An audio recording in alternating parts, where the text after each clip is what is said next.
রিমালের মধ্যেই এবার ধেয়ে আসছে আরও এক ভয়াবহ ঝড়, যাতে লণ্ডভণ্ড হতে পারে ঢাকা সহ দেশের 17টি অঞ্চল। ঘন্টায় 80 কিলোমিটার বেগে আঘাত হানতে যাচ্ছে এটি। এদিকে রিমালের তাণ্ডবে দেশের বিভিন্ন জেলায় এ পর্যন্ত 11 জনের মৃত্যু হয়েছে বলে জানা গেছে। সেই সাথে বিদ্যুৎ বিচ্ছিন্ন হয়ে পড়েছেন 1.5 কোটিরও বেশি মানুষ। রিমালের তাণ্ডব শেষ হতে না হতেই আরেক বিপদের আশঙ্কা। বিস্তারিত জানাচ্ছেন ইসাই রাজ।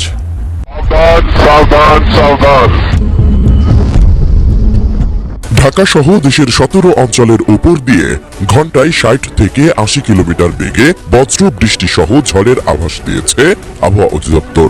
সোমবার আবহাওয়াবিদ মোহাম্মদ ওমর ফারুক স্বাক্ষরিত এক বিজ্ঞপ্তিতে এ পূর্বাভাস দেওয়া হয়েছে।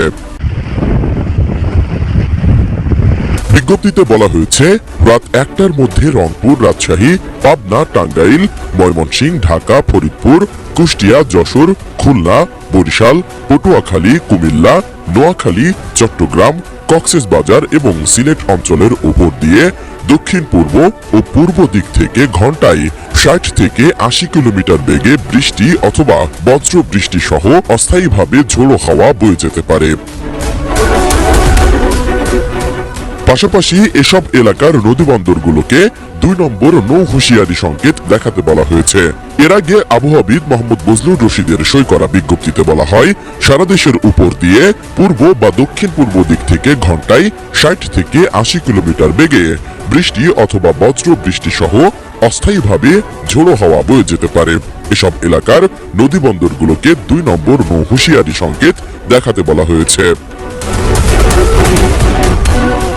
অপরদিকে সোমবার সকাল 9টা থেকে পরবর্তী 72 ঘন্টার আবহাওয়ার পূর্বাভাসে বলা হয়েছে, আগামী 3 দিন রাজধানী ঢাকা সহ দেশের অধিকাংশ জায়গায় বৃষ্টির সম্ভাবনা রয়েছে। আবহাওয়ার সিনপটিক অবস্থায় বলা হয়েছে, উত্তর পশ্চিম বঙ্গোপসাগর ও তৎসংলগ্ন এলাকায় অবস্থানরত প্রবল ঘূর্ণিঝড় রিমাল উত্তর দিকে অগ্রসর হয়ে উপকূল অতিক্রম করবে।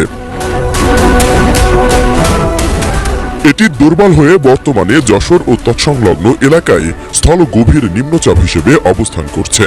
আরও উত্তর পূর্ব দিকে অগ্রসর হয়ে ক্রমশ বৃষ্টি ঝরিয়ে দুর্বল হয়ে স্থল নিম্নচাপে পরিণত হতে পারে এটি। ফলে রংপুর, রাজশাহী, ঢাকা, ময়মনসিংহ, খুলনা, বরিশাল, চট্টগ্রাম ও সিলেট বিভাগের অধিকাংশ জায়গায় অস্থায়ীভাবে দমকা বা ঝোড়ো হাওয়া সহ হালকা থেকে মাঝারি ধরনের বৃষ্টি বা বজ্র সহ বৃষ্টি হতে পারে।